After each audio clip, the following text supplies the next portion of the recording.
Hello, I'm Matt Guff from thehouse.com, and this is a 2018 Lib Tech Climax, an all-mountain and freestyle deck for intermediate to advanced level riders that want the premier top-end level style board. This is a T.Rice board, kind of on steroids. It's there's a lot of carbon fiber, no regular fiberglass. There's magnesium. It's extremely lightweight and extremely thin as well. You can kind of see it through that top sheet, the fiberglass and all the other fibers inside. This is an insane deck that gets a lot of looks, but it's kind of subtle in its design as well. There's a notch style tail, a little pointy nose, a directional twin style shape with a 3/4 setback stance. The Climax features an XC2 profile. XC2 actually means that there's a little camber or a little rocker zone in between the feet that makes the board just a little bit loose, and then a longer camber section from in between the feet to those contact points. And as you see, it kind of rockers a little bit.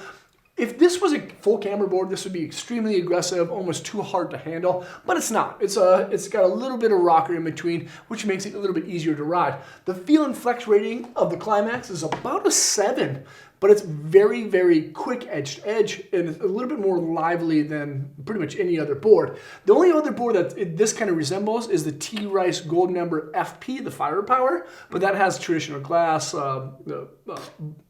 a couple other components that make it different, but this one is kind of like that next notch up because it's a little more lively and a little bit more lightweight. The core, Colombian gold, Polonia, and of course Aspen, and a recycled PET.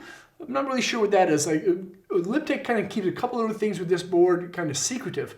With that, instead of just regular fiberglass, there's actually magnesium and then carbon that runs at 0, at 30, and at 90 degrees. And then, of course, more carbon. There's actually carbon and carbon at 0 and at 90 degrees as well, both on top and on bottom of that wood core. And, you know, that because they're doing that and using those materials, the board, as you see, is actually quite a bit thinner than a lot of other decks. Of course, it's going to be strong. It's built in America. There's a birch internal sidewall, ultra high molecular weighted sidewall as well, and then of course a sintered style base. Make sure to keep this thing waxed up throughout the season because it's going to dry out if you don't do that. It's going to ride faster if you keep it waxed. There's a radio style side cut, 7 serrated knife blade bumps that keep you gripping on a really firm snow. The Climax, again, is that just that like next step up in a board that's aggressive, really reactive, but not overly catchy. Make sure to check it out at thehouse.com by selecting the link below. Thanks for watching. Again, leave a comment or question, subscribe to the channel right there, and hopefully we'll see you guys on snow. Peace.